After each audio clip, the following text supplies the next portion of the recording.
Good morning, this is Madeline. And Megan. And we're reading the Society News for Friday the 21st of June, which of course is the longest day. On Tuesday the 25th of June, there will be a coffee morning held at Costa Coffee, High Street in Ryde. We will be there between 10:30 and 11:45 a.m. Refreshments are available to purchase direct from the coffee shop. This coffee morning takes place on the last Tuesday of each month. There will be a coffee morning held at the end of the line cafe in Freshwater between 10:30 a.m. and 12 noon. And again, refreshments are available to purchase direct from the cafe. And this coffee morning takes place on the last Tuesday of each month. The swimming group are swimming at the waterside pool in Ryde. The pool is closed to the public whilst the group swims. There are male and female volunteers to help you get in and out of the pool, as well as lifeguards to ensure your safety. To join the swimming group, please call the site for Wight first to notify us of your swimming ability. You need to register with the office at Millbrook House to be able to swim with the group. And on Wednesday, the 26th of June, the weekly coffee morning will be held at Millbrook House this week from 10:30 a.m. There will also be our low vision drop-in between 10 a.m. and 12 noon. This is a weekly event to allow you to view and try the low vision equipment we have at the Society without the need for an appointment. On Thursday the 20th of June, the Thursday social group are meeting at Millbrook House. The group meets from 10:30 until 2 p.m. You can knit or just have a chat. Then later in the afternoon, volunteers come in and read to the group from different topics. If you would like to join the group, then please contact the Society on 522205. The Tesco Behind the Scenes tour takes place on Thursday the 20th. The activity is fully booked. If you have your name down, then we look forward to seeing you there. And Friday the 21st of June, the Striders group will be meeting for a mainland walk around Lippe, followed by lunch. If you would like more details or to join the Striders group, then please contact the Society on 522205 or email members@iwsb.org.uk. Any other news? The Fellowship for the Visually Impaired meet at Bethany Evangelical Church, Union Street, Newport, on Saturday the 29th of June at 3 p.m. The speaker this month will be Mr. Richard Salmon. Activities include hymns, quiz, story reading, short Christian message, followed by tea. And notice a collection is taken from which donations are made to the Torch Trust for the Blind. Hymn books and scripture in large print and braille are available. Further details from Mrs. Jackie Moore, telephone 520797. And some other news. The Society is looking for donations of tombola prizes for upcoming summer shows and also donations of raffle prizes, i.e. meals, car, MOTs, gift tokens from businesses. If you are able to help, please contact Site for Wight on 522205 or email admin@iwsb.org.uk.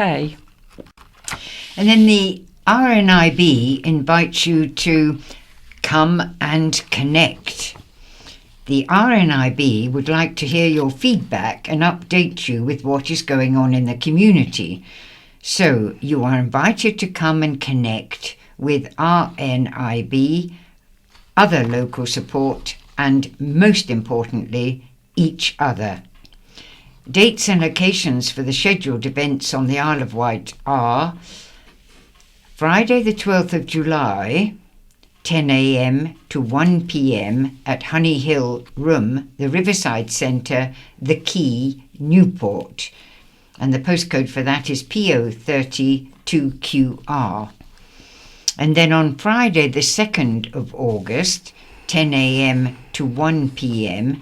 at the Falcon Cross Hall, 628 Falcon Cross Road, Shanklin, postcode PO377LA. The schedule for each day is 10 a.m, free time to grab some refreshments and speak with local support and others affected by sight loss. And then 10:45 a.m, organised talks to update you on changes in RNIB, information about RNIB Connect, and a chance for feedback. And 12:15 p.m, more free time for refreshments, a chance to collect information, meet local representatives, and speak with others affected by sight loss. If you'd like to join the RNIB at an event, please RSVP by contacting the community facilitator Hazel Cross. Her email is hazel.cross@rnib.org.uk, or you can phone 07525 923 093. Freshwater Listening Group meets on the last Tuesday of each month in Freshwater Library at 11 a.m. The group is for people with sight problems or other disabilities which make it difficult to read print. Each month we listen to an audiobook supplied by the Calibre Audio Library and meet to discuss the book. It is a friendly group with coffee and biscuits.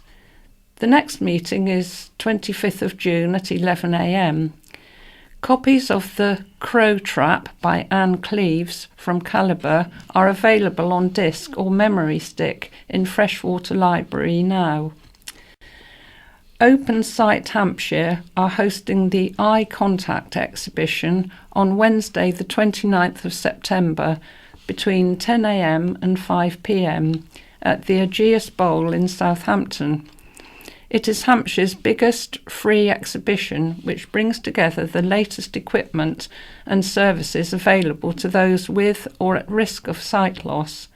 For more information, please call 02380 641 244 or visit their website www.opensight.org.uk. And this week's In Touch: saving lives and smoothing creases. An ironing lesson and tips for getting it right from two blind enthusiasts. And why is becoming a qualified first aider so complicated if you are visually impaired? Should blind people bother with the ironing? Blind mum Emma Williams and blind dad Alan Tweddle explain why and when you should bother, and give our presenter Lee Kumatat a lesson and tips for getting it right. While some visually impaired people need a first aid certificate to move forward with education or work, some have found it hard to gain the necessary accreditation. Johnny Cassidy meets Alan North, a partially sighted trainer who's helping them to qualify, and the presenter will be Lee Kumutat and the producer Emma Tracy. Moving on to the headlines for Friday the 21st of June. And there are two headlines in the county press. First, Supersonic Review of Festival, and Isle of Wight wins UNESCO Biosphere status. So starting with the festival. Jess Glynn will never play at the Isle of Wight Festival again, John Giddings has said, after she pulled out of her scheduled appearance on Sunday, citing exhaustion. The Daily Mirror reported the pop star partied with the Spice Girls following their show at Wembley Stadium on Saturday evening, and published photos of her at the after-show party. The Isle of Wight Festival boss criticised the singer's shocking behaviour and said she will never be booked to play the Isle of Wight again. It shows no regards for the people that bought a ticket. It's so sad an artist would do that to their fans. She's let them down. Jess arrived at the festival site and her band and stage set were ready for the 6:30 p.m. set. However, she was unable to go on stage, and 10 minutes later, John faced the crowd to announce her set was off, leaving young fans in tears. Her management blamed her no-show on exhaustion. The singer said she couldn't help her body giving up on her, and she had to do what was right for her mental health. She said, "I am so gutted, sorry and upset I couldn't perform. I was incredibly weak and full of anxiety. The last thing I ever want to do is let people down. Kills me having to explain myself, but I've seen so much negativity online and in the press, and it's so frustrating and a load of bullshit. I refuse to be made to feel like a bad person. I'm sure many of you haven't been well a day in your life and not been able to go to work. Well, I'm no different to you." And the Isle of Wight wins UNESCO Biosphere status. The Isle of Wight has become a UNESCO Biosphere Reserve. It is only the third place in England and the sixth in the UK to be awarded the status. It means the Isle of Wight is now recognised as one of the best places in the world to explore the sustainable way people interact with their natural environment. UNESCO Biosphere Reserves are unique areas of environmental significance in which the communities strive to work hand in hand, innovatively and responsibly to protect and support the local environment and the world we all live in. This year's Isle of Wight Mardi Gras parade in Ryde will be in celebration of the news, with more than 30 schools, community organisations and carnival companies joining the new carnival company next Saturday. That should read.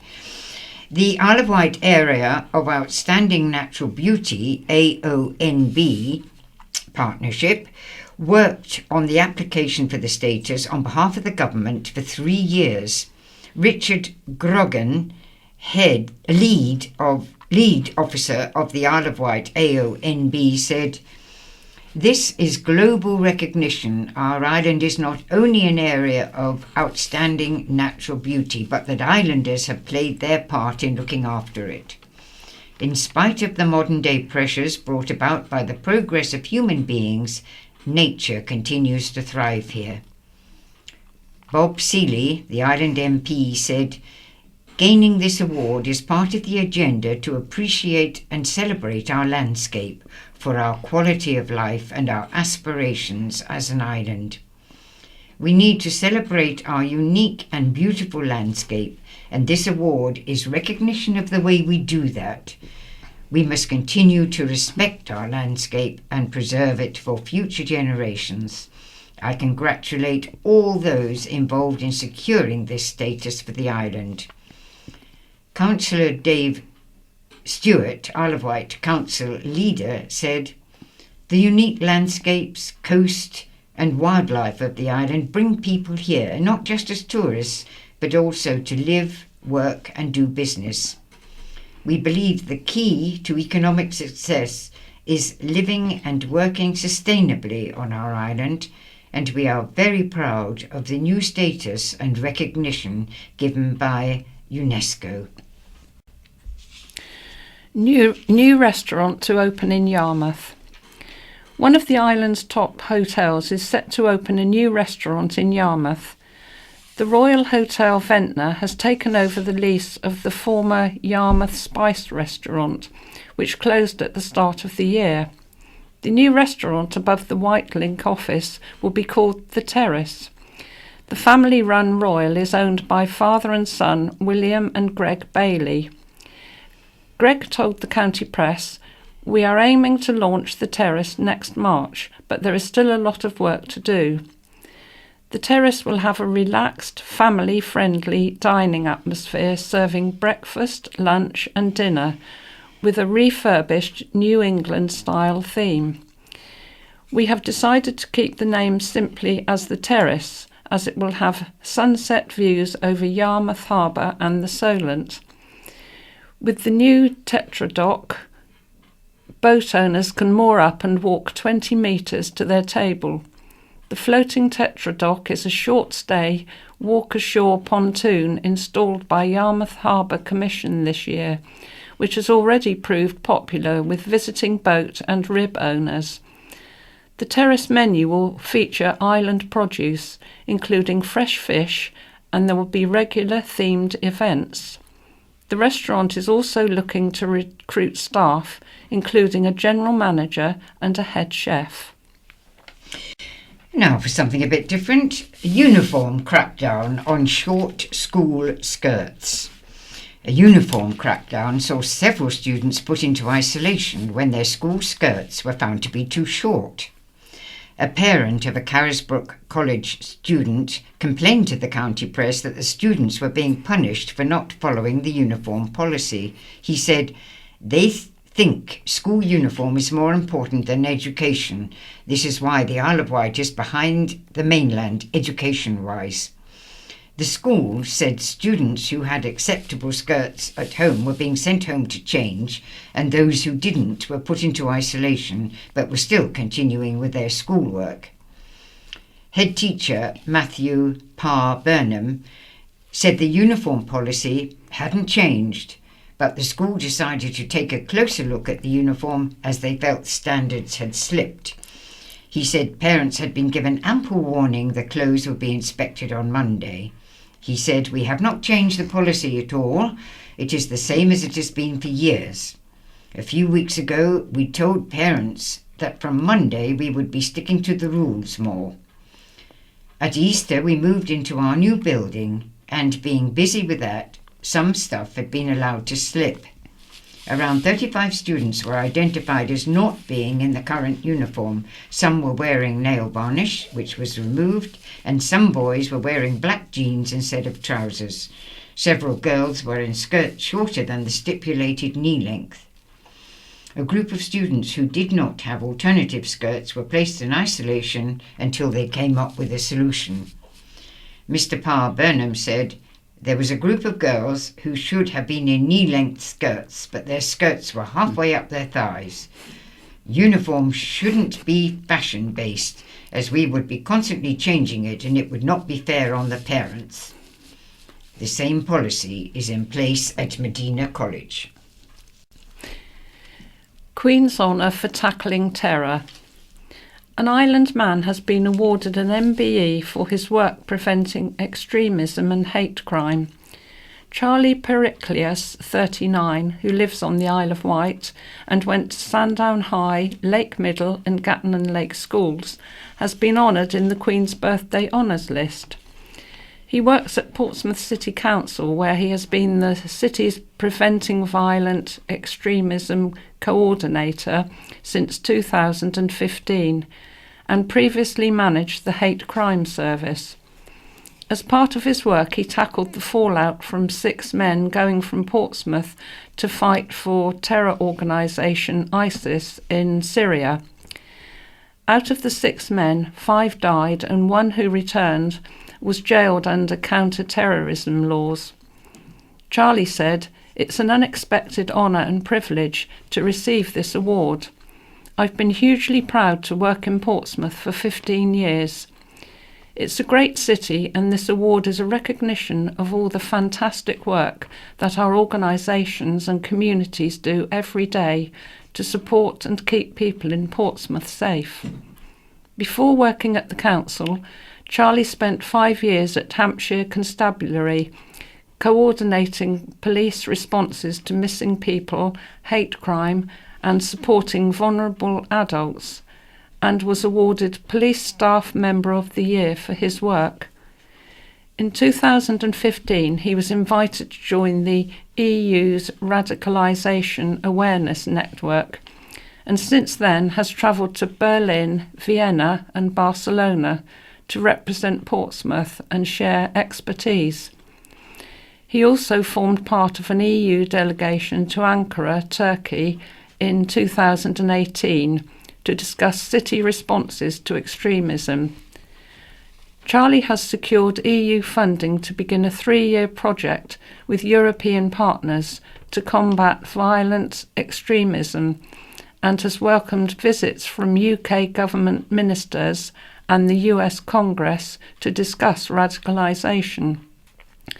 As well as being a contributory author to published works on international territorial disputes and world political parties, Charlie is currently an NSPCC volunteer in the schools service and has a passion for community engagement and environmental protection. And celebrations at new shed opening. West Wight Men in Sheds are building for their future following the opening of their new home at Totland Recreation Ground. The group has transformed the old changing rooms after being given them by Totland Parish Council. After singer Derek Sandy cut the ribbon, there was a barbecue and live music by members of the Newport and Wootton sheds. Shed chairman David Waldock said, "We're very grateful to about 30 local and island companies who have helped us to set up. It's been a lot of hard work, but now it's come to fruition. It's brilliant." The new shed will be open from 10 a.m. to 3 p.m. Monday, Wednesday and Friday. The group has been involved in community projects supporting the Fit Bus, West Wight Sports and Community Centre and the Archaeological Discovery Centre at Fort Victoria. I'm out of prison but still not free. An island man jailed for 18 years for conspiracy to smuggle cocaine has been freed and continues to protest his innocence. Dan Payne, 44, of East Cowes, was one of 5 men, nicknamed the Freshwater Five, who was sentenced to a total of 104 years in prison for conspiracy to import 255 kilograms of cocaine with a street value of £53 million in 2011. He said, "I'm free, but I'm still in a state of shock. I'm sitting here in my home and thinking about it all, and nothing makes sense. I've lost 9 years of my life, and I feel bitter about the whole situation.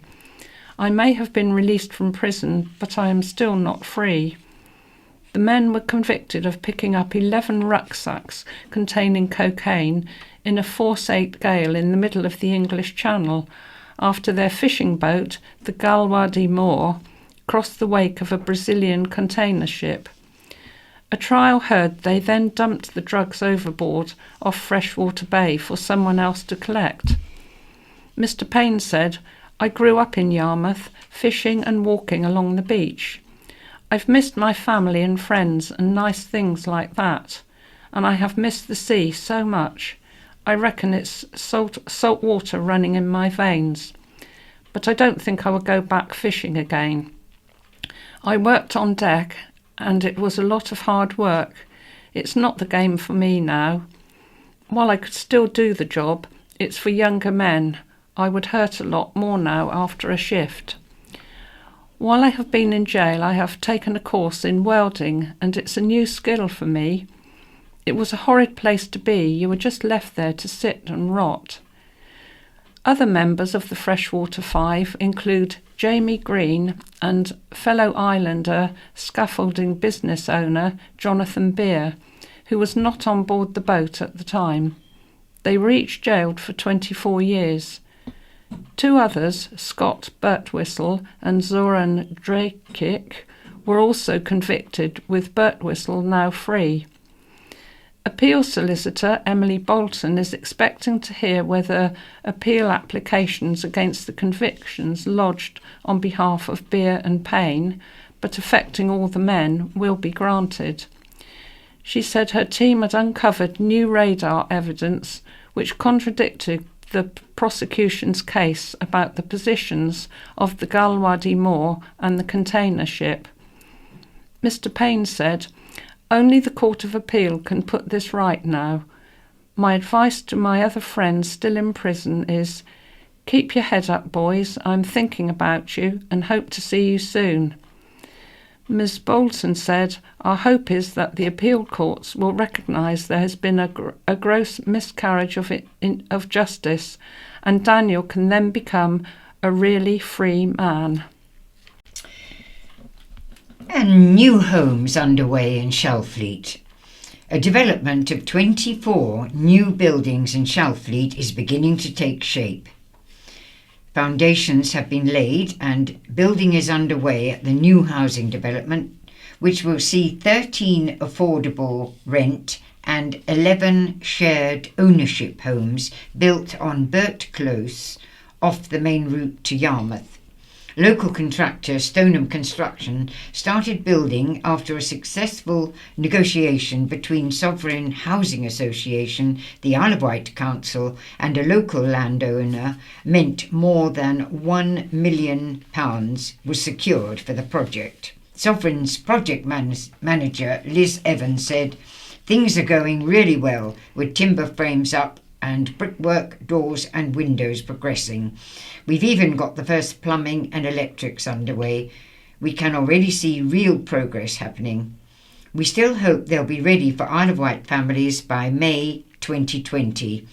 The development is Sovereign's biggest project on the island since creating 50 affordable properties in freshwater in 2015. Anger at eyesore seafront hotel site. The state of a prominent seafront site in Sandown has caused anger among local residents, but the owner has promised to clear the debris. The Carloran Group owns the Ocean Hotel and King's Bar on Sandown Esplanade and had announced it was developing the site into an Ibiza-style luxury hotel and beach club. A spokesperson this week told the county press the company had had to stop work immediately due to a dispute with a contractor. The spokesperson said, "Carloran understands the area does not look aesthetically pleasing and this may cause distress to local residents. Their patience is appreciated while we come to a resolution which will include, once able to return to site, clearing the debris." Carloran anticipates this will be actioned within the coming weeks. Residents took social media to air their views on the site, calling it a bomb site and an eyesore.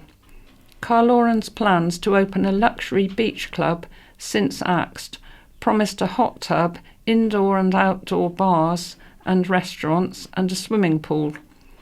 However, the Isle of Wight Council said the firm had never even discussed the plans with the authority.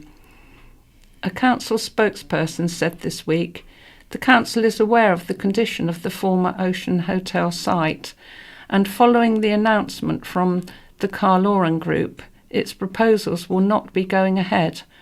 Officers will be visiting the site to investigate whether or not any action is required."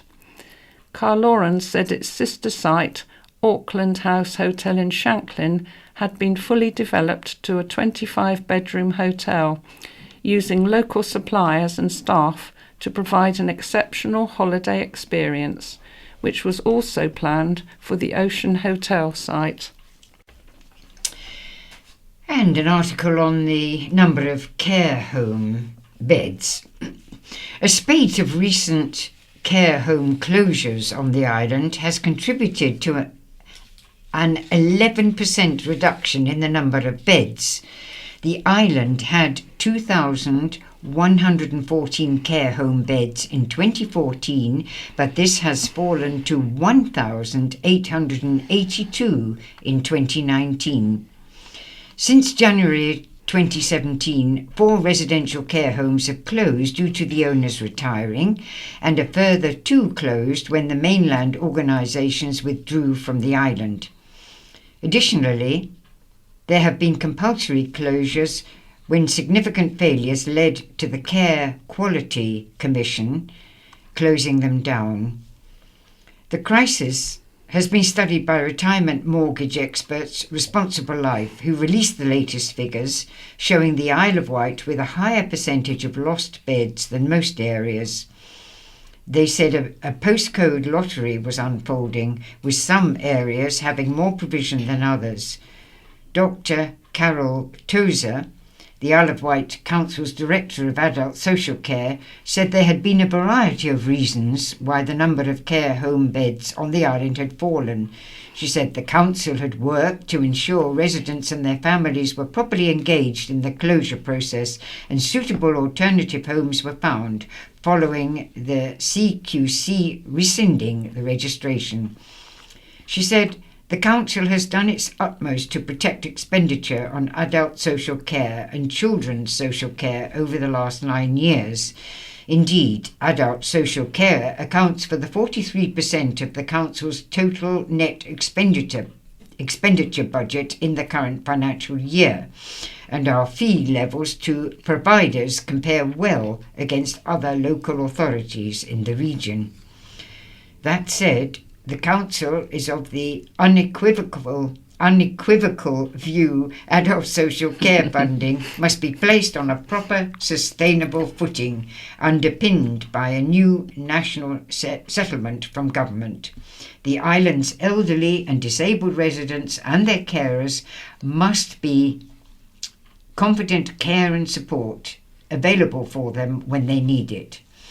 So while the council has been grateful for the one-off additional funds made available by government in the form of winter pressures funding and the social care grant, we urgently need clarity and surety about the future level of funding, as do the island's providers. Councillor Claire Mosdell, Cabinet Member for Adult Social Care and Public Health, said, "We want all our care homes to be of the highest quality for islanders, notwithstanding the fact policy emphasis has been moved from residential care to residents staying within their own homes. I am delighted with the positive impact our Raising Standards initiative, funded by Adult Social Care and delivered by Mountbatten, has had on CQC ratings across the island." Praise for children's services.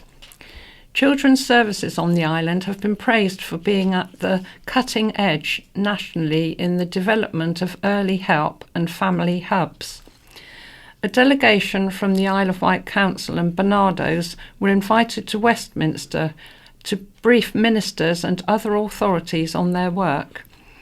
They spoke about supporting families with complex issues in disadvantaged areas to improve outcomes for island children.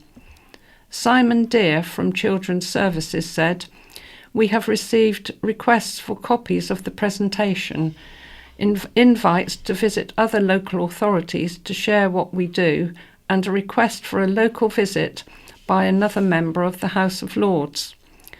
Lord Farmer, who praised the partnership with Hampshire County Council and welcomed Ofsted's good rating of children's services, said the Isle of Wight continued to be at the cutting edge in the development of early help and family hubs. The family hub model, designed by the council and delivered by Barnardo's, provides early support and intervention to children and families aged up to 19. And new island councillors elected. 3 new parish councillors have been elected.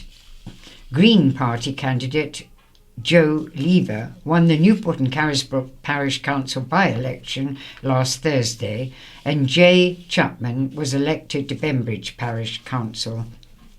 Councillor Lever, a young dad and technology designer from Newport, received 224 votes. He was elected to the Newport West Ward.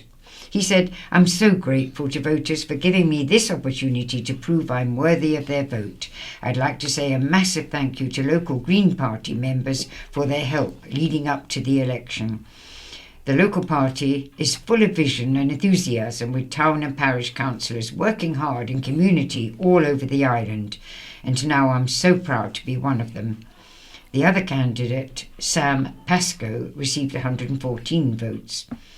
Isle of Wight Green Party Chair and Freshwater Councillor Daniel James said, "Joe can offer his first-hand experience of raising a young family as an input to local decision-making."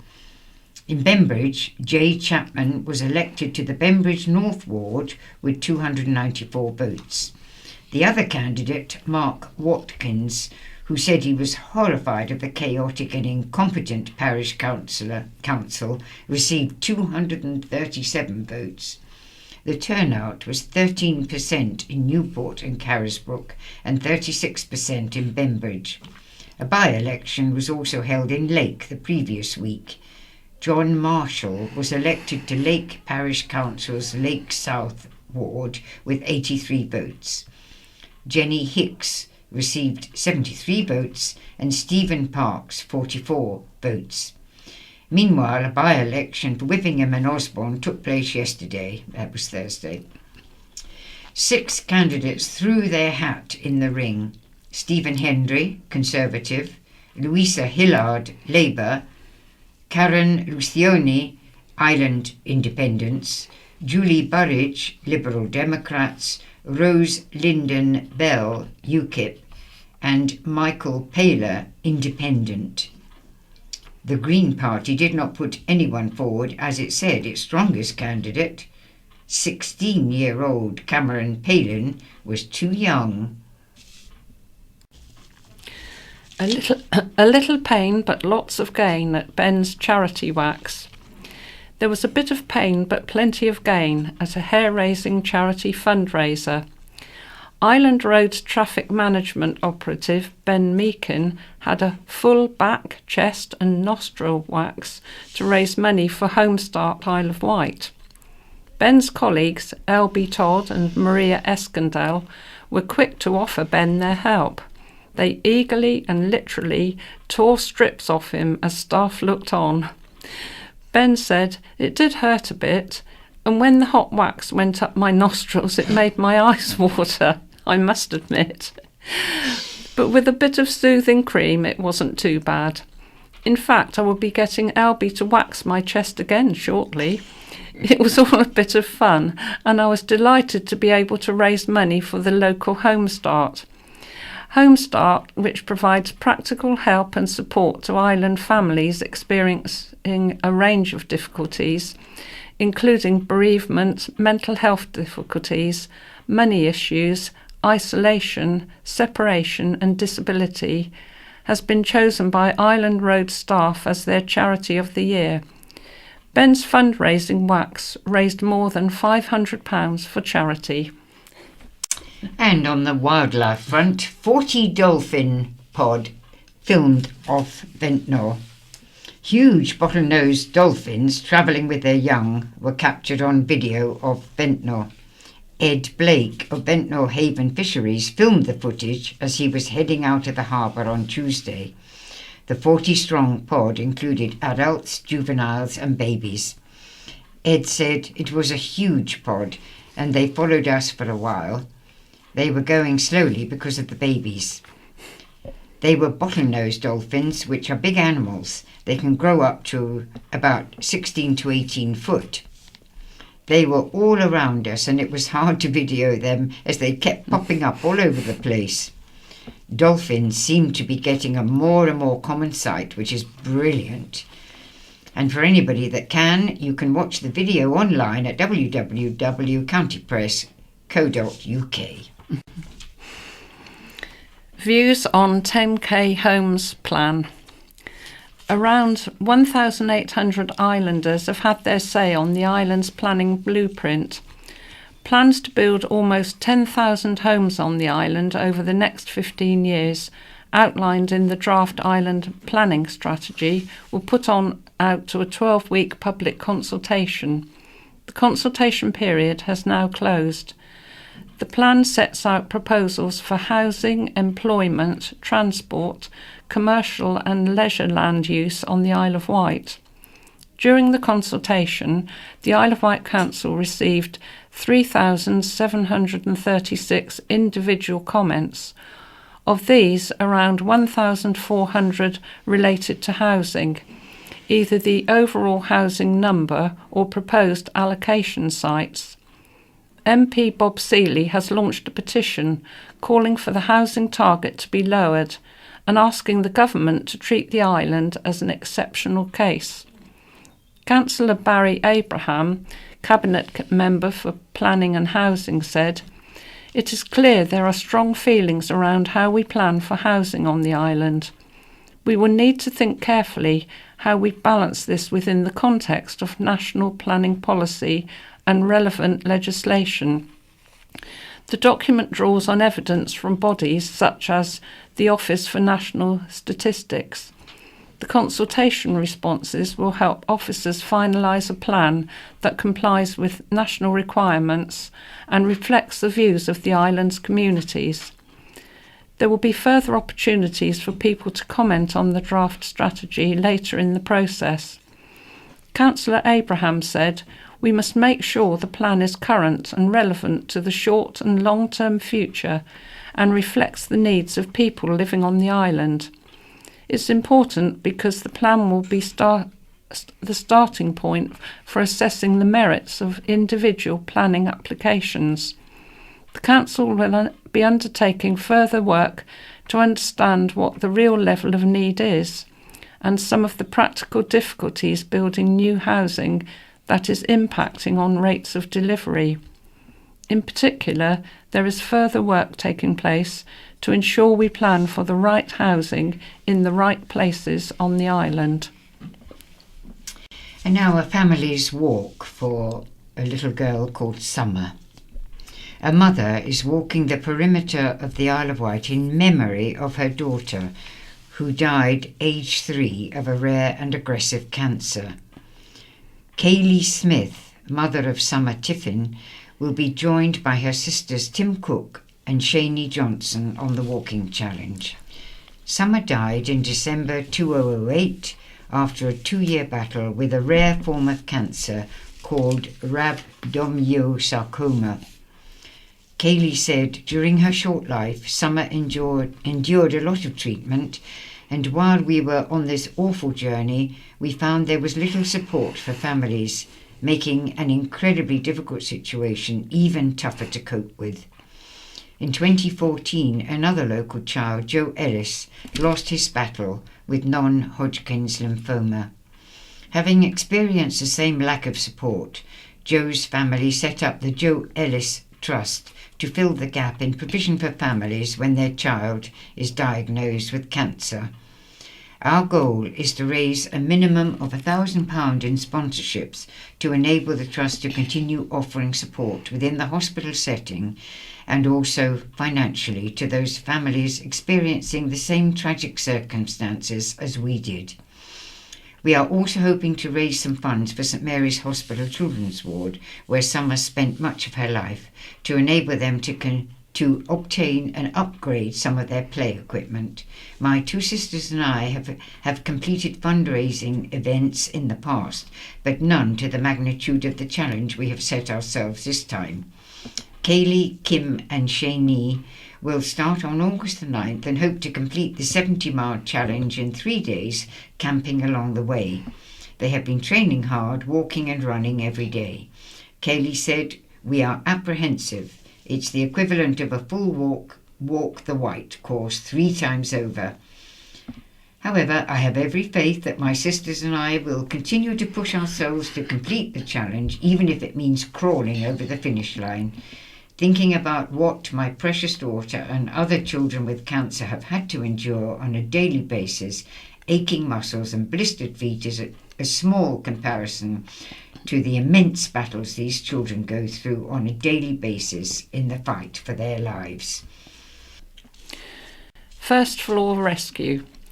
Freshwater firefighters rescued an elderly woman through a first floor window They were called to a freshwater property shortly after midnight last Wednesday night at the request of the ambulance service and used a ladder to reach the woman. She was helped through the window and left in the care of the ambulance service.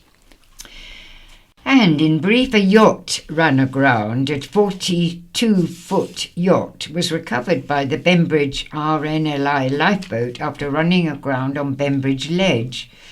The lifeboat was called to help the listing yacht last Monday morning. All crew were taken ashore and a larger lifeboat was sent at around 5 p.m. to recover the vessel. D-Day funds raised. A commemorative booklet, D-Day 75 off Ventnor, has raised more than £700 for the Royal British Legion. The booklet tells of Ventnor's role in the D-Day landings. And festival win for a jumper. A sponsored parachute jump raised almost £5,000 for Aspire ride, and one lucky jumper won a pair of Isle of Wight festival tickets. All 13 people who took part in the jump went into a draw for the tickets, which were won by Stuart Southwell. He collected his prize from Aspire Ride's new patrons, Richard and Gioia Minghella Giddens. And that's all we have time for today. So it's goodbye from Madeline. And Megan. Good morning, this is Pauline with the second half of the County Press. Good morning, everyone. This is Mike. And we begin with the letters, and the first letter begins with the headline, Where are Facts? It's from Heather Mills and Roy George from the Undercliff Drive. How can anyone take part in the council's survey on the reinstatement of Undercliff Drive without being provided with reliable information upon which to make a judgment? The facts set out on the website are woefully thin, and claims about feasibility and costs are made without supporting evidence. Councillor Stewart ignores repeated land movement as well as £2 million failed efforts to overcome complex geological issues when he states, "My view is it cannot be beyond our engineering capability to find a way to remedy a landslip of less than 100 metres." He also makes the disingenuous assertion that the road problem is less than 100 metres, when the two areas of loss either side of the affected houses cover approximately 500 metres of active landslide. Neither is road slippage along the Undercliff confined to that one hazardous stretch. Horizontal cracking, suggestive of movement, is visible at other places along the road. So, does this plan to open the road to through traffic take into account risk that could present elsewhere? Does the £200,000 bill for the topographic survey, stability analysis and environmental impact cover the entire route? Did the council consult more than just the unnamed leading geotechnical consultants before arriving at the figures? Similarly, how is the £1 to £2 million reinstatement figure arrived at? Why is it so different from the £6 to £15 million figure obtained in 2014? How much has been spent so far on this and previous efforts to maintain a through route? And how confident can we be this time of a successful long-term fix in return for our millions in an area designated at high risk of landslide? The council says ground movement is often linked to periods of prolonged winter rainfall. Will it consider climate change, which recent studies suggest will lead to increased rainfall and pose a very real threat and significant challenge to the future management and mitigation of the ground instability risks? We live on the Undercliff and want it accessible and preserved for future generations. The landslide has been devastating for those directly affected, inconvenienced others and increased traffic on other routes. It may have impacted businesses in the area, but the council should provide evidence that this has extended to West Wight as is claimed. The solution is not simple, but it should not increase risk. If Councillor Stewart is interested in consultation, then he needs to do better than a vague, simplistic survey which does not lend itself to any meaningful analysis. And as for SurveyMonkey, we clicked to see the questions, and even though we did not complete the survey, it registered that we had. Because of its cookie policy, it seems only one person per household can complete it. Paul Simmons of St Lawrence thinks the plan is madness. I'm writing in response to the front page news of the County Press 14th of July 19 regarding the Isle of Wight Council's launching a consultation on reinstating the Undercliff Drive. It is absolute madness that this controversial subject is being revisited yet again, especially when there is factual information accessible to the public which clarifies the following. The Undercliff is acknowledged by government as the most significant ground instability problem in Great Britain and is the largest urban landslide complex in West Europe. Surely this in itself does not warrant any further debate. Whether islanders get involved in a consultation or not, agree or disagree about reinstating the Undercliff Drive is a wasted exercise, as the facts tell us the road should remain closed. Even the Isle of Wight Council states the council has acknowledged ground movement will continue in the future. Councillor Dave Stewart's comments, road closures have caused economic damage, are pure fabrication. Any economic damage is a result of the current government's imposed austerity policies, where living standards of the majority continue to suffer. Where would money come from to support reinstatement? i.e. an estimated £200,000 to produce a design, surveys and initial works, coupled with the estimated 1 to 2 million to reinstate the road. Estimated? You know what that means. It can't come from the public purse, as the majority are struggling to survive as it is. Councillor Stewart also states, "My personal views and that of the Cabinet are clear. The views of those in control who want to expedite this project through to fruition are evident. The focus should be people's needs and not the self-interest of a few.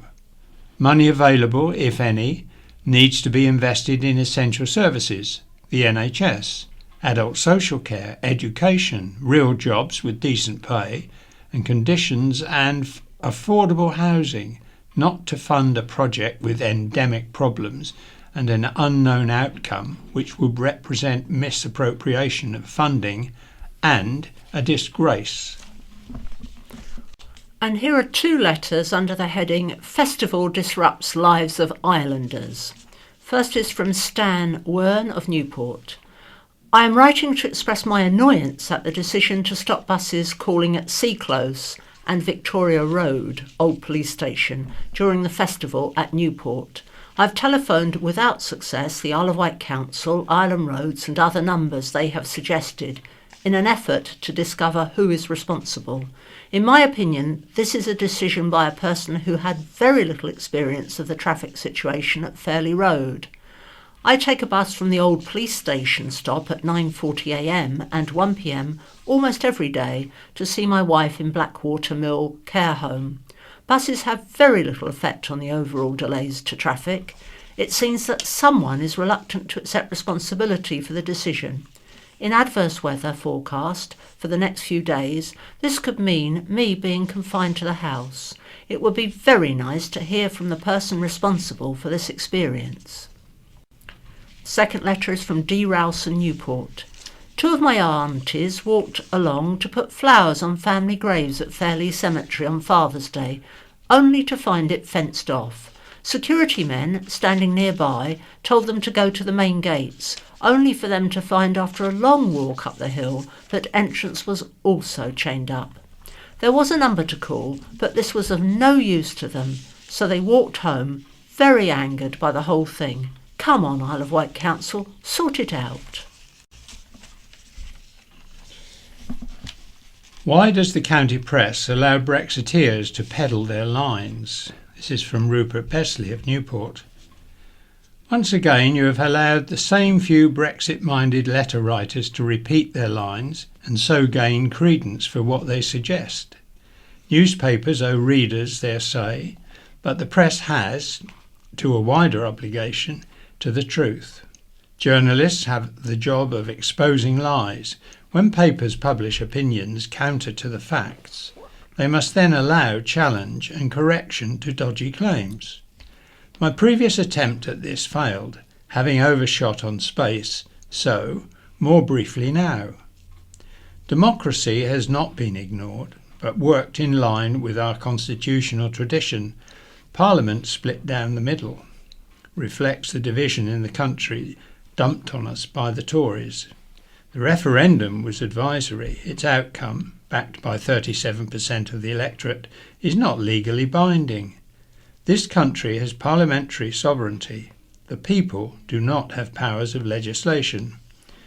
Delays on Brexit have almost nothing to do with Brussels, still less its leading players, but everything to do with disagreements across the country. Far from doing nothing on Brexit, this government has done almost nothing but Brexit, at the expense of almost all else: Grenfell, climate, social care system, and at enormous cost. Think of the millions lost and spent on Brexit. Goldman Sachs put this at 600 million a week. Standard & Poor calculate this at 66 billion over the last 3 years. That's £1,000 for each person in this country. Anything repeated often enough does eventually become an accepted narrative, regardless of truth. For years, the most widely read UK papers have drip-fed EU hate stories, mockery and untruths, many from the pen of Boris Johnson. Since 2016, the peddling of myths has continued apace, much again from Johnson. And now we have people who, in their manufactured rage, self-pity and imagined victimhood, seriously think it acceptable and even a good move for the UK not just to rip up agreements it has signed, but to cram its pockets with all it can and then run out of the shop without paying. The press has much to answer for. And there's an editor's footnote here. The county press takes no stance on Brexit and publishes a selection of the letters it receives on both sides. We cannot answer for the national press. This is a letter from Tanya Katerina Rebel of Cowes. The heading is 5G concerns are not Russian propaganda. It was interesting, not to say entertaining, to read Leon Guzenza's letter CP 31 5th 19, claiming my concerns regarding 5G are based on disinformation spread online by the Russian government channel RT. While my name may have a Russian ring to it, may I first of all reassure Leon and others that I have no underhand links whatsoever to the Russians, unlike, it seems, the current US president. My information is based on facts coming from various independent scientists from across the globe who have no ties to the Russian government or any other government for that matter. What's more, they have no links to the telecom industry. Of course, it suits said industry extremely well to claim that genuine concern regarding 24/7 mandatory pulse millimetre wave radiation is a result of Russian propaganda. Even the New York Times recently peddled this myth, which was fortunately quickly debunked by Americans for Responsible Technology, who revealed the economic stake of said newspaper in the deployment of 5G. And it is the same the world over, including in Russia, where economic interests and convenience are put before the precautionary principle and due diligence. Leo Guzenda further states, the higher the radio frequency, the lower its ability to penetrate human skin, significantly lowering risk to the body's internal organs and the brain. Again, independent scientists beg to disagree. The skin is our largest organ and intimately connected to our nervous system as well as other organs. Some of the effects independent scientists, not just the Russians, are worried about include various neurological, neuropsychiatric effects, including changes in brain structure and function, changes in various types of psychological responses and changes in behaviour, at least 8 different endocrine hormonal effects, cardiac effects influencing the electrical control of the heart, including changes in ECGs, producing arrhythmias, changes that can be life-threatening, chromosome breaks and other changes in chromosome structure, histological changes in the testes, cell death, a process important in neurodegenerative diseases, oxidative stress, changes in calcium fluxes and calcium signalling, cellular DNA damage, DNA changes also increase rates of tumour promotion-like events. It is up to the industry and governments to prove 5G is safe before any rollout, not for the general citizen to find out after the event. The precautionary principle should always be paramount. A charity plea from Stephen Holmes of Ventnor. Having just spent 3 long days fundraising at the Isle of Wight Festival for Mountbatten, can I say what a fantastic weekend it has been? The public from far and wide have all been so generous in purchasing the famous Mountbatten sunflower, and I very quickly lost count of the number of times I was told to keep the change and keep up the good work. Working alongside 2 Mountbatten nurses, there were tears and hugs and a genuine appreciation for the good work they do. There will undoubtedly be the complaints about noise, traffic and a few minor offences, but my first-hand experience was the festival attracted a mass of beautiful people of all ages, all intent on having a good time together, which I believe that they certainly did. Macmillan Cancer Support were chosen to be the festival's charity partner for 2019, a worthy and noble charity deserving of such an accolade. But what many people fail to realise is the fact they do not service the island. That is solely down to Mountbatten. So as plans are being made for next year's festival, can we push for an island charity, such as Mountbatten, to be the next charity partner? Fairy Staff Heroes. From Gillian McCarthy of Newport. I would like to commend the staff of Wightlink Ferries for their care and attention to me. I travelled on the 11 a.m. St Faith ferry from Fishbourne to Portsmouth on May the 31st. I am disabled and a wheelchair was arranged to take me on and off. Also the same on my return journey from Portsmouth to Fishbourne on June the 4th.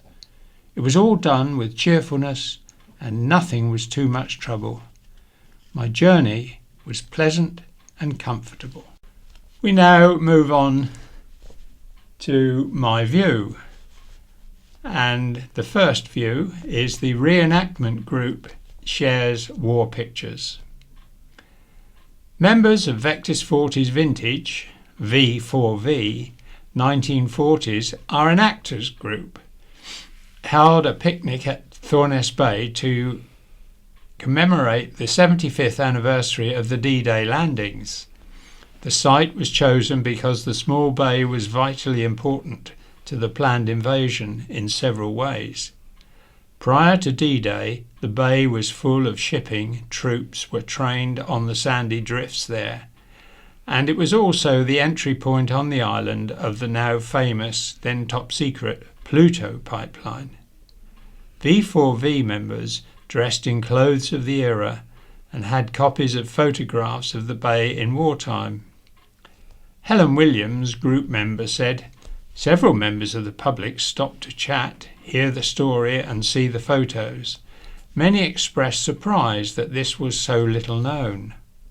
The weather was glorious, we met with some lovely folk and had a very pleasant afternoon, having shared some very important local history.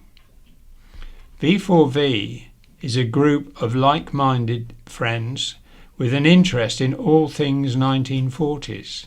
Helen said, "We don't celebrate or glorify war, but we do think there is much from those years worth preserving, remembering and commemorating. We hold events all year round, from picnics to film shows, dances, suppers, outings, all sorts. We have a lot of fun and consume a lot of tea, but we also educate the next generations, keep the history alive, tell the stories of courage and ingenuity. In addition, as a group, we raise hundreds of pounds each year for local charities. V4V welcomes new members.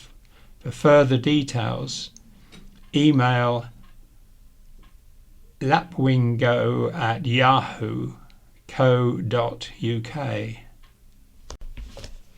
And this My View article is by Matthew Chatfield, and it's headed "Make Waste World Our New Tourist Attraction." Today I caught a glimpse of the future, and it involves some very large rotating drums. A colleague was excitedly showing off some photos on her phone.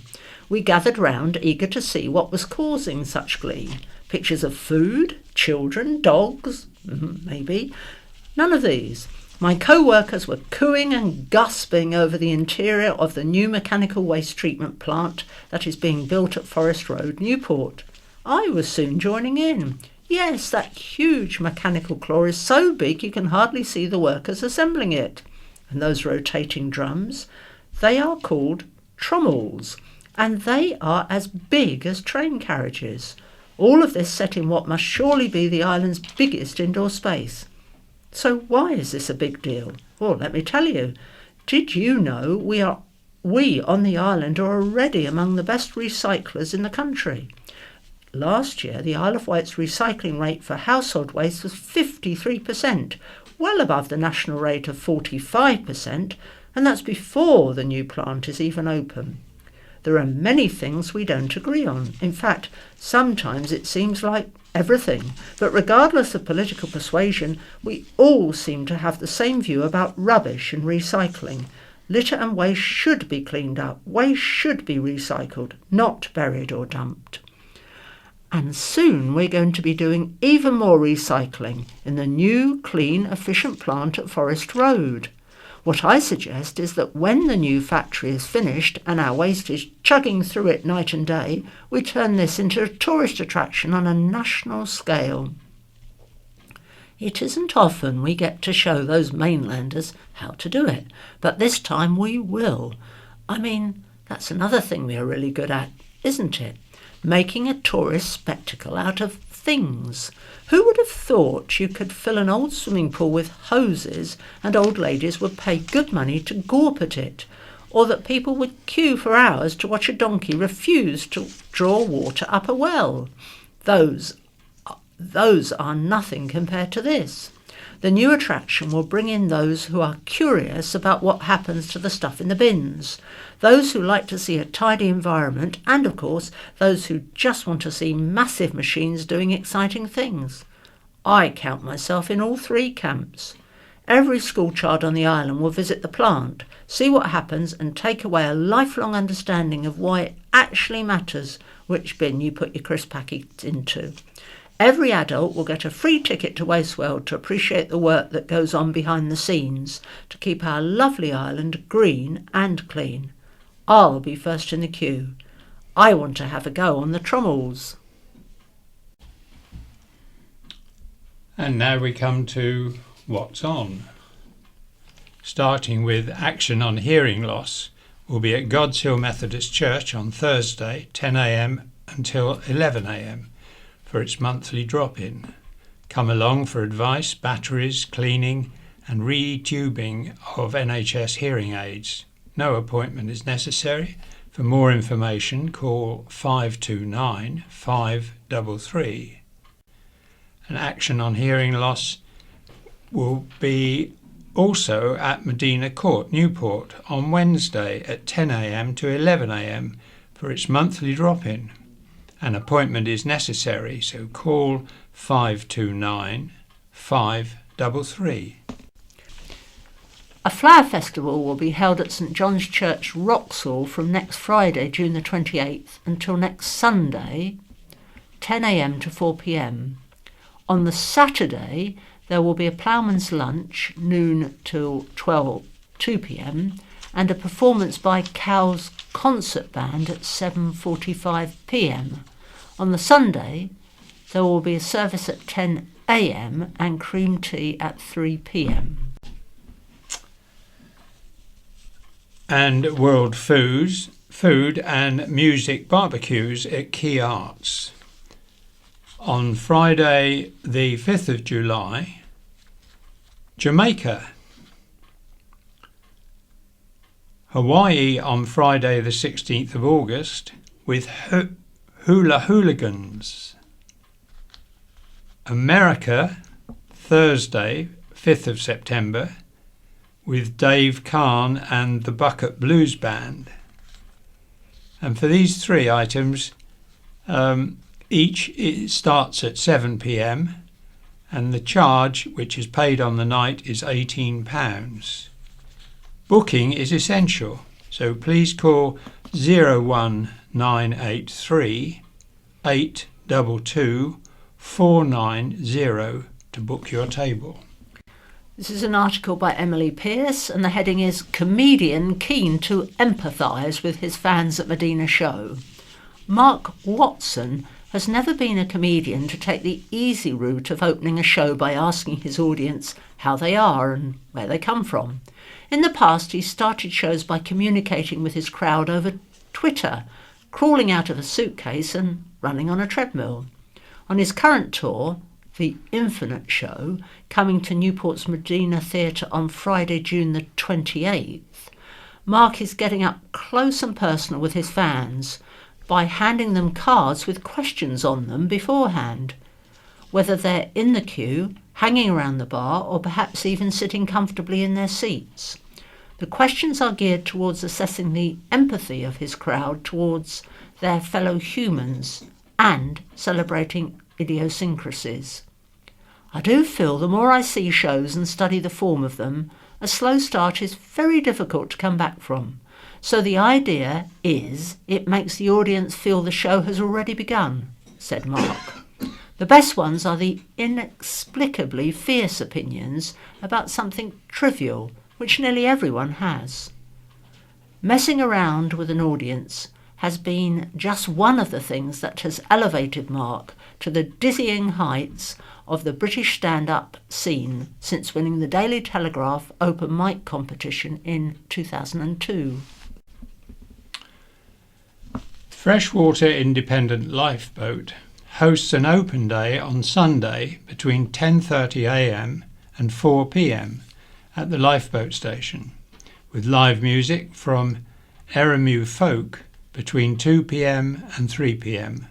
All the usual stalls will be there, including cakes and refreshments, plus hand-thrown pottery, homemade crafts and knitted items, driftwood crafted items, treasure hunt, wiggly wire, hooker duck and jewellery.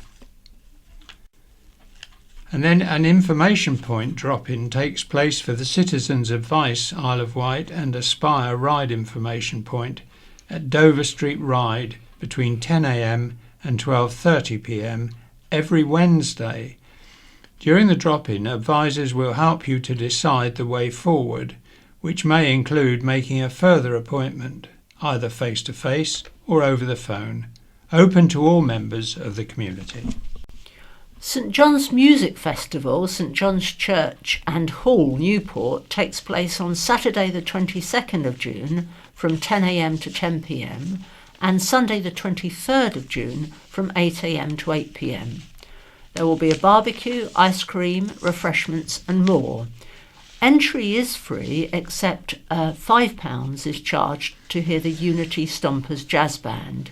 Donations to St John's 2020 Vision. All the fun of the fair at Wolverton Manor. Wolverton Manor Garden Fair will return to Shorewell this year, celebrating its 20th anniversary.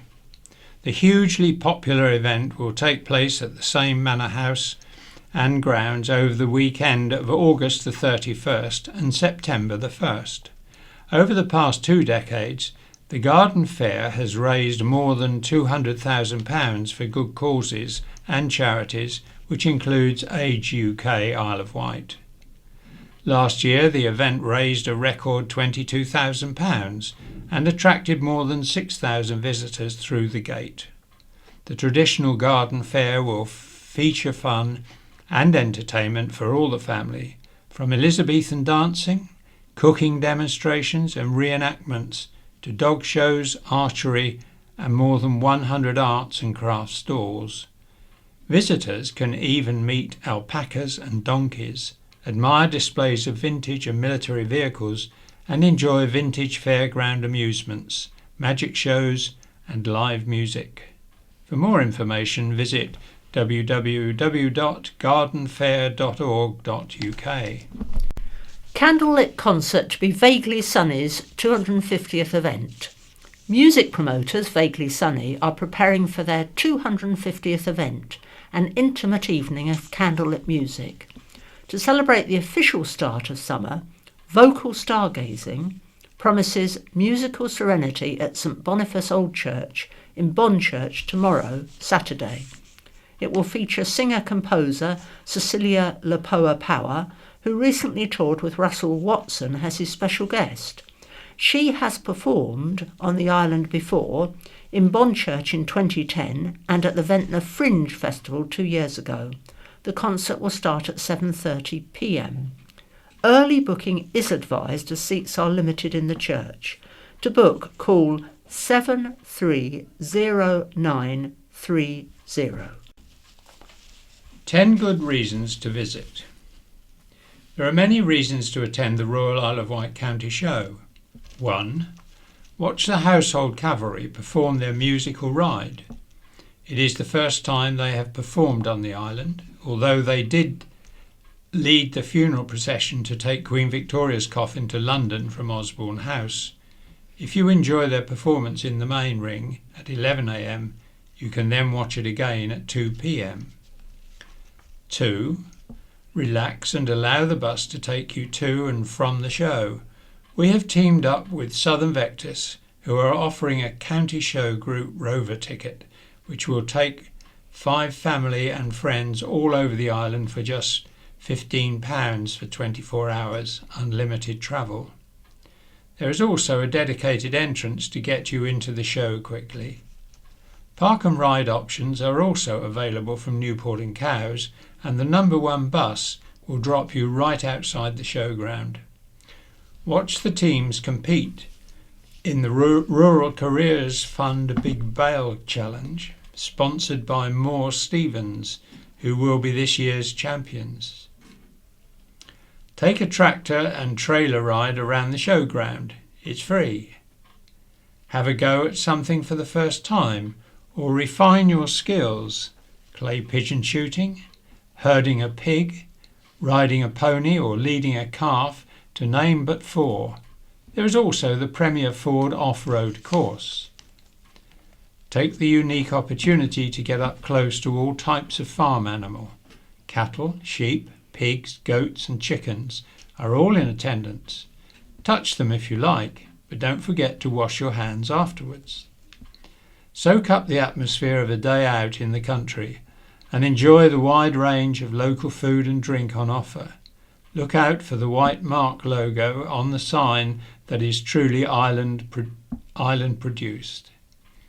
Watch a real life auction of lambs and pigs, the sheep being sheared and the cows being milked. For some people, the show represents an opportunity to undertake some business. Come and see how much the farmers receive for their stock and who the buyers will be. 9. If you need to replace your chickens or ducks, the show is the biggest poultry sale on the island.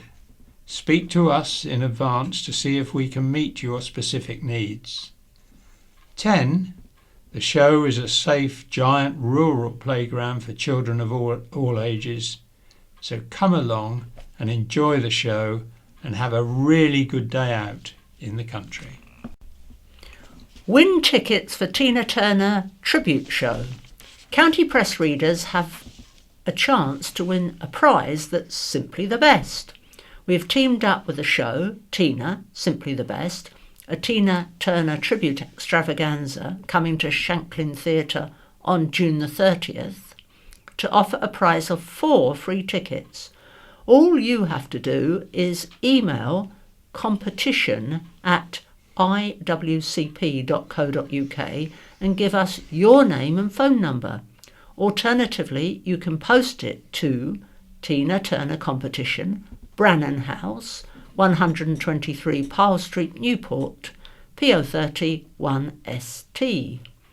One winner will be drawn at random. Entries must be in by Thursday, June the 27th.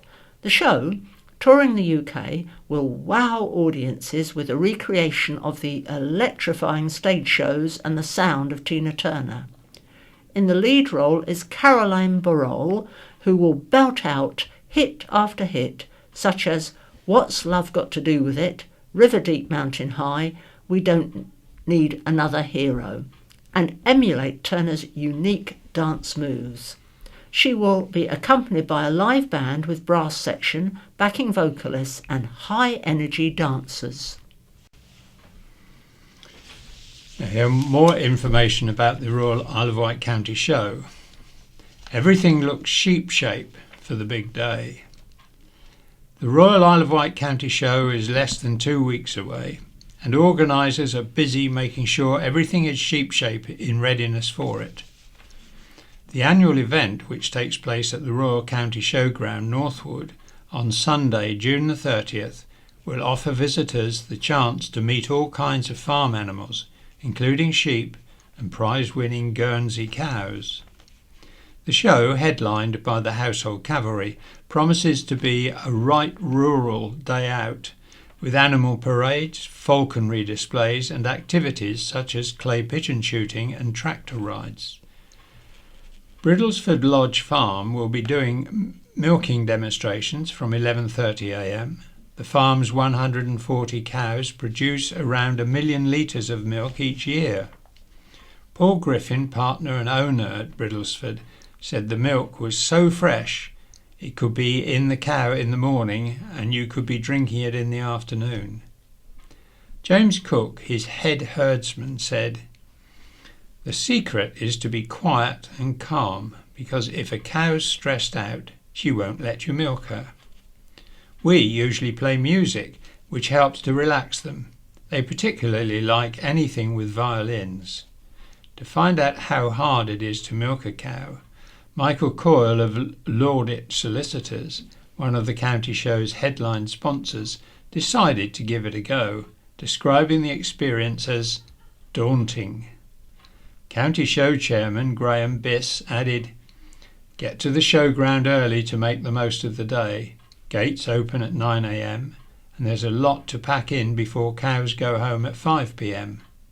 Bikers and walkers are encouraged to head for the Red Squirrel Trail, part of which runs between Cowes and Newport. It's easy to walk here. I've just managed it with 2 sheep," said Graham. The 2 sheep, prize-winning Judith and Lamb Chop, are owned by Hazel Moody, whose family have supported the show for generations. "Sheep don't mind walking, so I walk mine across the fields to the county show," said Hazel. For tickets and more info, go to www.iwcountyshow.co.uk. Triathletes in Leeds with Canada on mind. Having already competed in the European Championships in Holland, 3 Wight triathletes showed their ability to recover quickly by taking on the British Triathlon Standard Distance Age group. The Championships in Leeds. At the event, which incorporated the GB age group qualifier for next year's World Championship in Edmonton, Canada, Glyn Jenkins, Liz Dunlop and Jan Fletcher took on a gruelling course.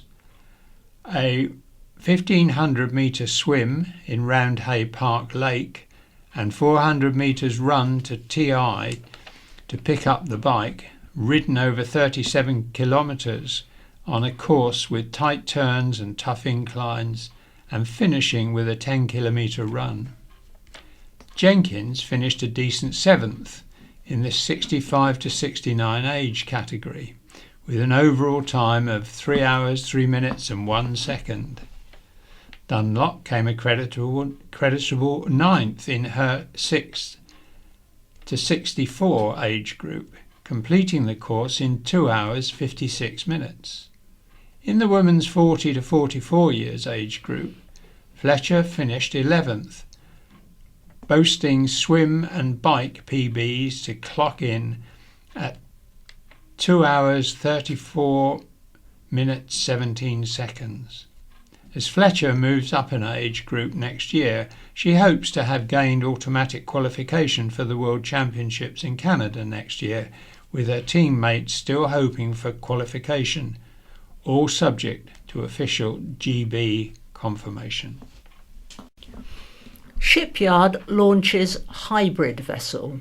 Shipbuilder Wight Shipyard has launched its new build hybrid vessel. It promises to set new industry standards in the patrol and pilot sectors, helping operators, including port and river authorities, the police, Ministry of Defence and Royal Navy, meet strict new pollution standards.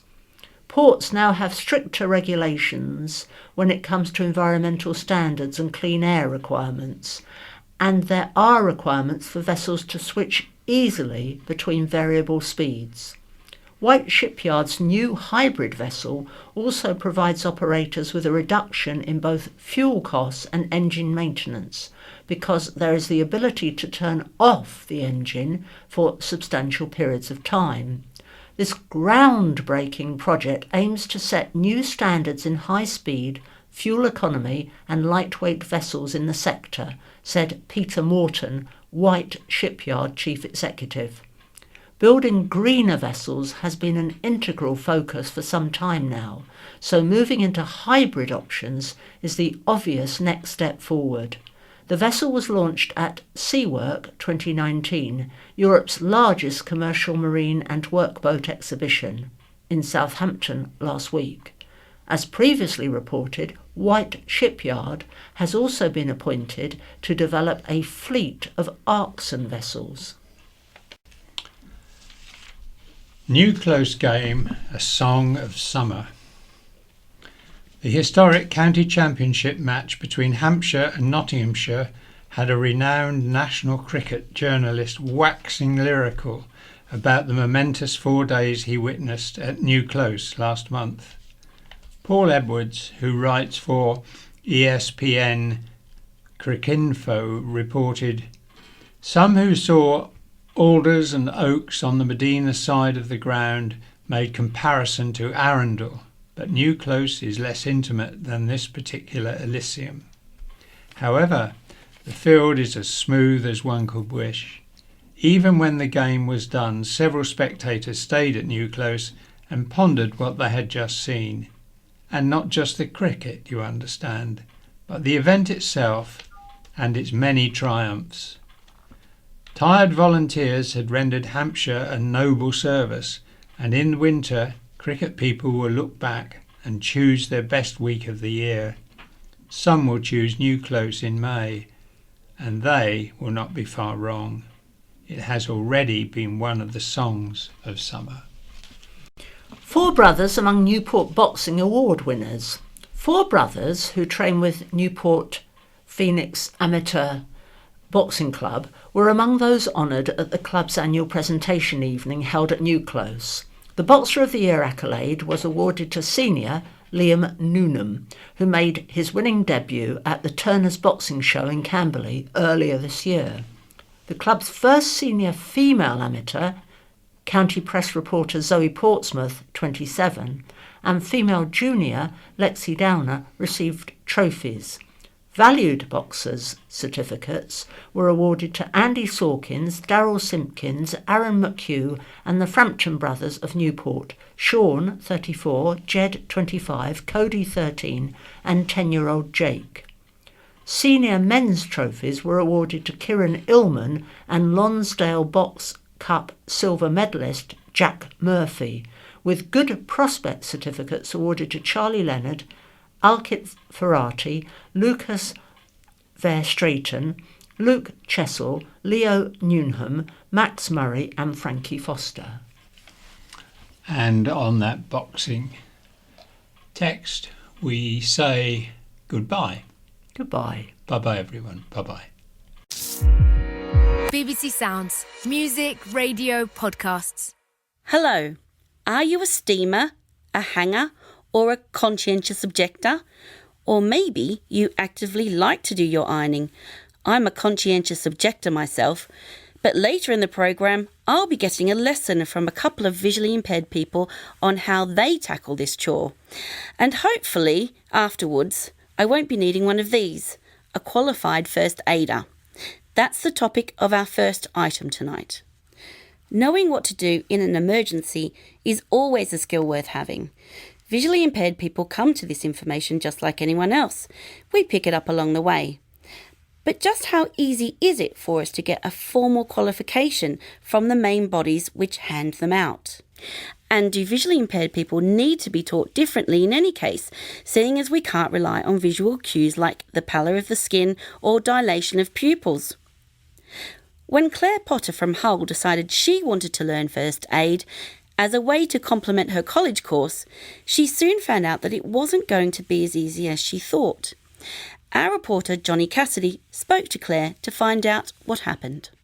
When I was at college, so I was around 16, 17 at the time, I was studying health and social care and I had the intention of becoming a holistic therapist.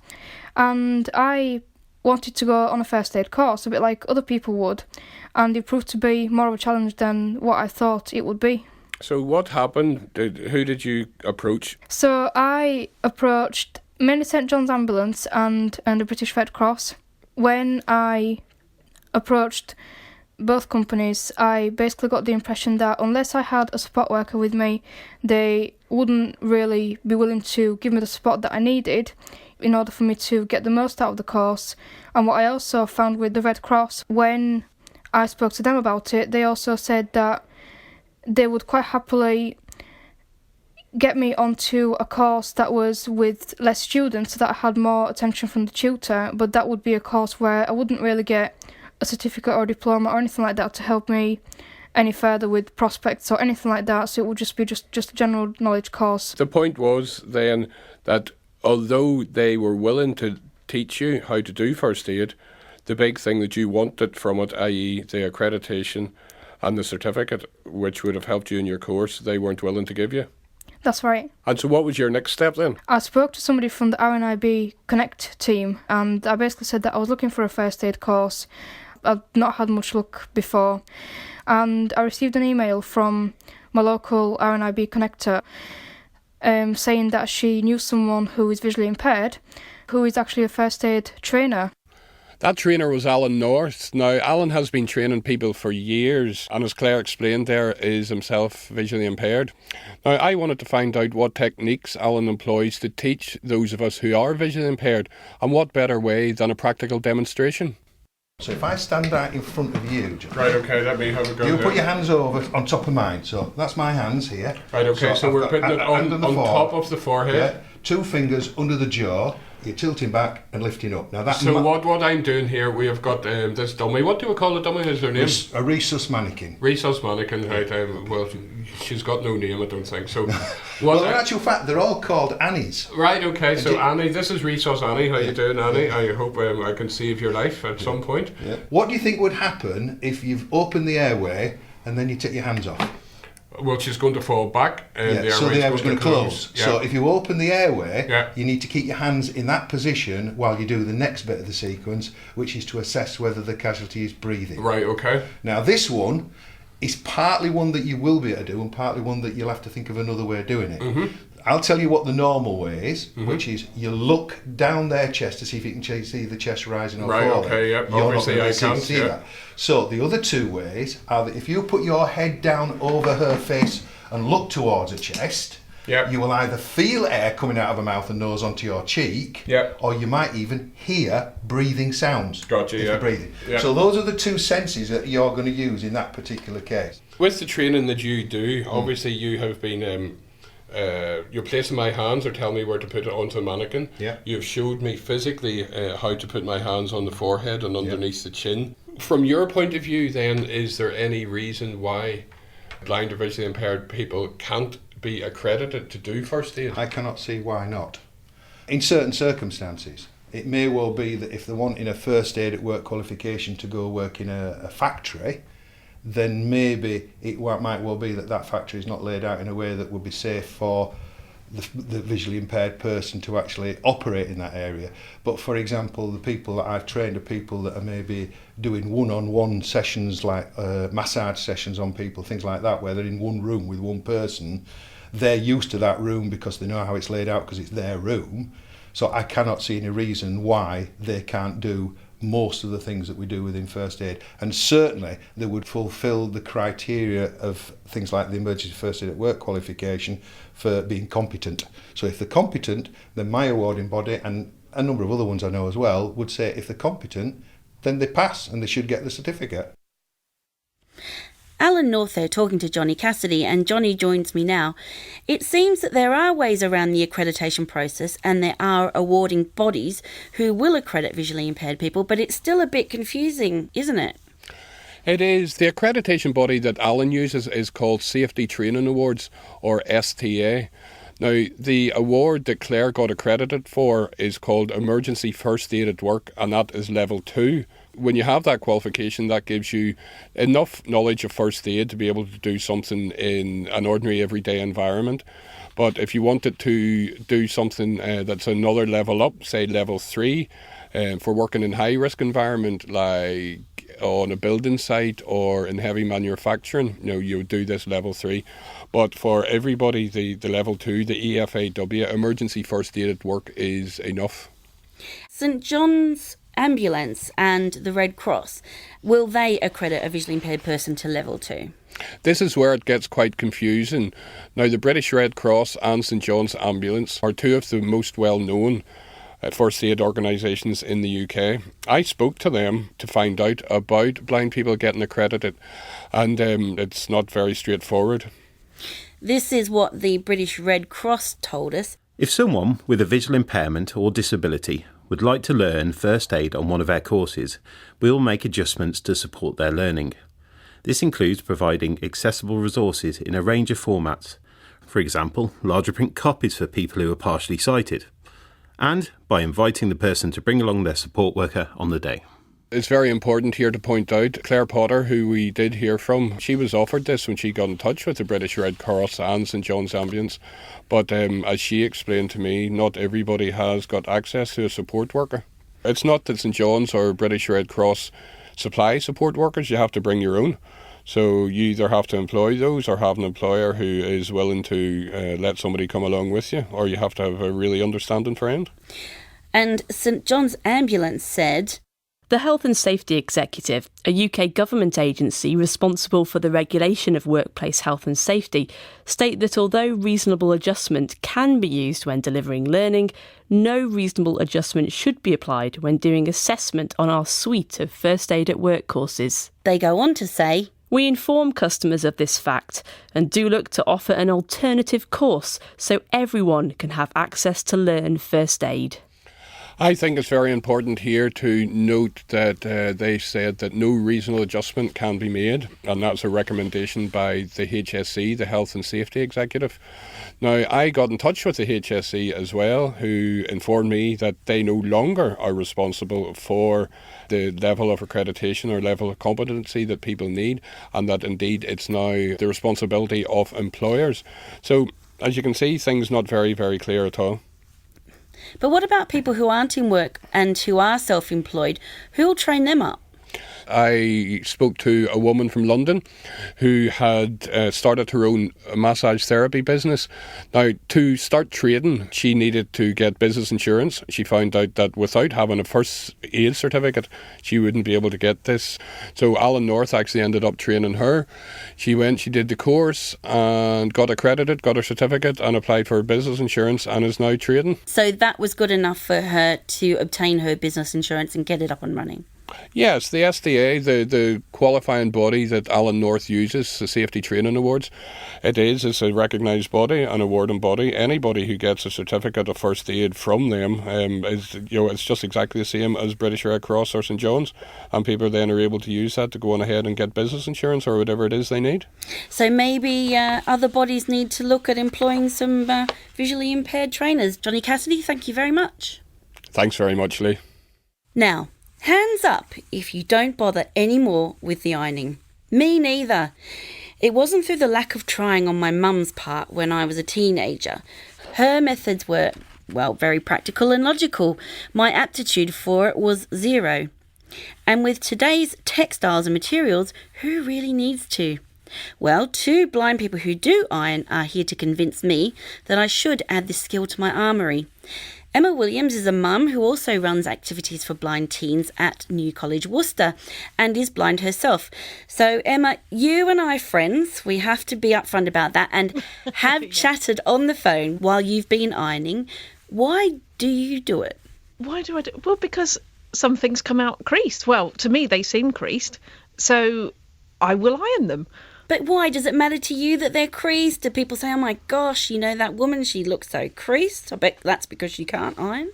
Does that worry you? I suppose it does a bit. I'm quite conscious about my clothes and how I present myself, so I will iron things that I think need ironing. We'll be hearing more about how you actually go about it in a minute, but also joining us is Alan Tweddle, blind dad of two and the man of the house who does most of the chores. Do you iron, Alan? I should iron, I think, is what I would say. And I iron occasionally when I absolutely have to. And as a special treat, because I knew we were talking about this today, I actually ironed my trousers this morning. For my children, I buy their school shirts. Always I buy non-iron. And it seems to be that if I get them out of the washing machine and hang them up to dry and brush them down every time I walk past, they don't need ironing, so I never iron them. So we've established that both of you do iron, although Alan only when he has to. Emma, you're a little bit more regular. So I'm jumping in the deep end here, and you guys are going to give me a lesson on how to iron. So I'm standing up. The ironing board is here. Where do I stand when I'm ironing? I would stand halfway along the side of the ironing board with the iron to your left.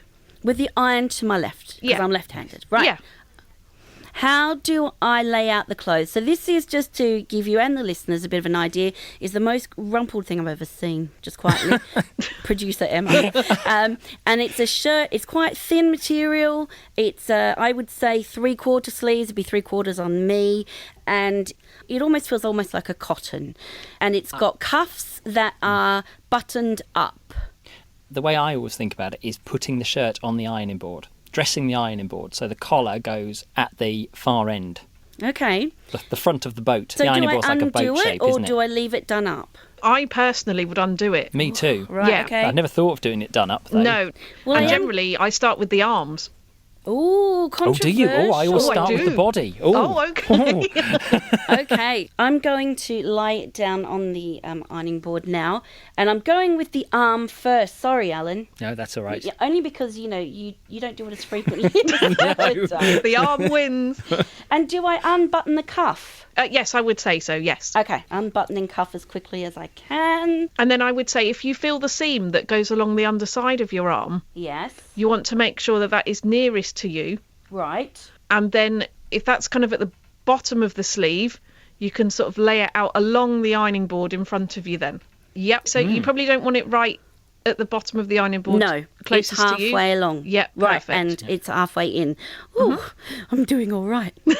Okay, so the next thing is the scariest bit is the iron. So how do I hold it? What do I do? Because I'm left-handed, I would say hold it in your left hand with your fingers curled round the handle and your index finger sort of pointing along the handle towards the pointed end Okay. of the iron. Where the buttons are. There are buttons Yeah. on this iron. Yeah, okay. I imagine they're things like water and steam and things. How do I tell if it's on? See, mine comes straight on when you turn it on at the wall. Okay. Some of them have a dial underneath the handle. Should I check if this one's on at the wall? I think I probably should. Hang on a minute. It's not plugged in. Yeah, if the iron's cold, that's usually an indication it's not on, I would say. Are we going to plug this iron in, producer? Or are you doing cold ironing Are we today? doing cold ironing? Okay, so the iron's on. I can feel there's a bit of warmth coming from it. And my finger is pointing along it, and there seems to be buttons. What Okay. do they do? I really have forgotten all my ironing. I wouldn't worry about the buttons, No. to be Okay. honest. They I are reckon they're definitely things like- advanced Yeah. users. Which I'm clearly not. Okay, I've got an iron and a garment. Okay. So is your sleeve flat? Well, as fat as a crease sleeve can get, I think, yes. Okay. I would start ironing at the cuff end and work your way towards the armpit and the shoulder end. And I would start at the seam that's going to be under your arm and work your way away from you, sort of pushing backwards and forwards in lines. What I'm doing is I'm feeling along the garment, and so I've found that seam. Do I put the iron there and move outwards? Is that what you're saying to me? And you're just sliding it along. I am. You're just sliding it along. I'm being very careful and very gentle. I always move it slightly from side to side. It pushes out the creases. Oh, it sounds like there might be some steam going on. It's quite fun. I always take the iron off and then run my hand along the surface, and if it feels flat, I think it's done. Why is it beeping? Is it reversing? I'm slightly suspicious of this iron. Okay. How do I know when it's done? It's a problem. A couple of years back, I bought 2 shirts that were essentially ribbed material, and my wife used to say, they're creased, you need to iron them. And I used to iron them, and you just could not feel the difference. Which is part of the problem, I think, with ironing for blind people generally, is it's one of those pointless exercises sometimes that you just think, have I made a difference? Was that a useful hour well spent? So isn't that a bit thankless, Emma? I think that ironing, it's for me, it's a practice thing. I've been doing it for a long time, and I think I do quite well at ironing, to be honest. And I can't feel many creases left in the things that I iron. It's funny how you do things naturally, because what I was going to do is find the cord and then move your hand up to the iron. Is that a good thing to do? Probably is. I think in practice it's probably a good thing to do. I think once you know your own ironing board and you know where the iron is, you probably can automatically put your hand to it. I think to start with is probably a very good idea. Okay, other safety tips then. I am ironing as I talk. Don't iron near the guide dog. Why? What's happened? Particularly if you have one that bounces around near the ironing board. I've had a few. It would only take one knock. One knock on the edge of ironing boards are very frail things, aren't they? When you look at them, They're one knock against the legs. aren't they? Yeah, that's the word, unstable. Emma, what about you? Any other safety tips? Sometimes your iron can throw out a bit of scum or like sort of lime type stuff, which can show up as white marks on your clothes, and sometimes you just don't know. So ironing things inside out is probably a really good idea. Do you think you iron as well as a sighted person? Alan? No. Right, there's a definitive answer. Emma? I would hope so. I'm going to stick with drip dry, I think. Thank you very much to you both, Emma Williams and Alan Tweddle, for joining me. Thank you. Thank you. So, help, please, everyone, your best tricks for turning yourselves out ship-shape and crease-free. You can phone the In Touch message service on 0161 836 1338 or email intouch@bbc.co.uk, where you can also find this episode and about a decade's worth of others. Peter Wight reckons ironing's never been done on the programme before, but if you beg to differ, feel free. Peter's back next week. From me, Lee Kumitat, today's producer Emma Tracy, and the team, goodbye. Scaffolding news for Friday the 21st of June. In the Cowes area, current scaffolds, 93 High Street Cowes, Scaffold up within hoarding. Cameos, Bath Road cows. Ship and Castle Inn, Castle Street East cows. 19 to 20 Shooters Hill cows. Tudor House, Bath Road cows. 1 Beckford Road cows. Pending Cherry Picker, Tides, Shooters Hill cows. Current Skips, 16 Yarborough Road East cows. Current Hoardings, 93 High Street cows.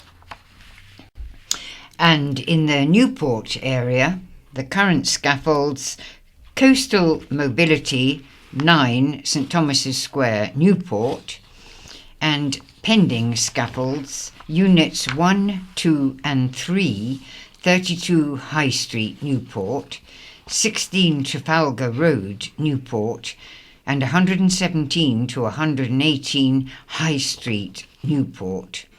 And current skips, 6 South View, Newport.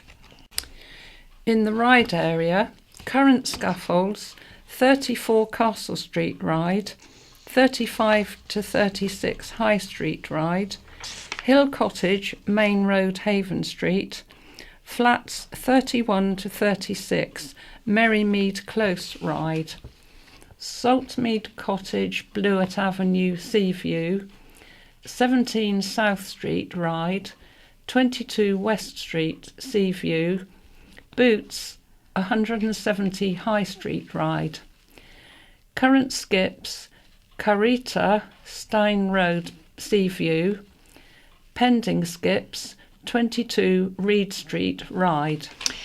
And in the Sandown and Shanklin area, the current scaffolds are Wilmar Dorkin and Vermeper Cottages, Church Street, Newchurch, the Ocean Hotel Townhouses, High Street, Sandown, Chubby's, 1 Regent Street, Shanklin, a new application on the front elevation, United Reformed Church, High Street, Shanklin, former Lloyds Bank, High Street, Sandown, and Shanklin Theatre, Steep Hill Road, Shanklin, and current Cherry Pickers, Downs View, Sandown, current skips, Fairway Caravan Park, Giles Lane, Sandown, and Stower Place, Sandown.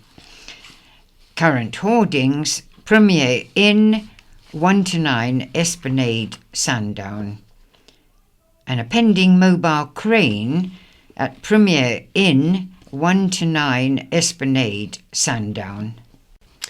In the Ventnor area, current scaffolds, corner of Trinity Road and Madeira Road, Ventnor, 1 Boniface Road and into Trinity Road, Ventnor, 32 Pier Street, Ventnor, 30 South Street, Ventnor, Boots High Street, Ventnor, 10 to 10A Pier Street, Ventnor, 42 High Street, Ventnor, 2 North Street, Ventnor, 9 Devonshire Terrace, Dudley Road, Ventnor, the Salon, 1 Spring Hill, Ventnor, and pending scaffolds at Premier Express, 37A High Street, Ventnor, and current skips at 16 South Street, Ventnor.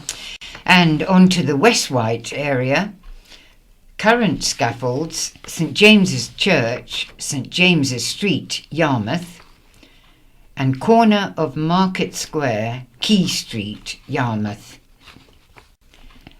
Vehicle crossings under construction, 10 Bearing Road, Cowes, 18 Arctic Road, Cowes, 11 Hollowwood Road, Alveston Garden Village, 33 Calataford Road, Newport, 40 Weeks Road, Ryde, 105 Castle Road, Newport C, Dotton's Farm, Bearing Road, Cowes, 14 Mount Pleasant Road, Newport, 101 St John's Road, Newport, and 8 Gurnard Heights, Gurnard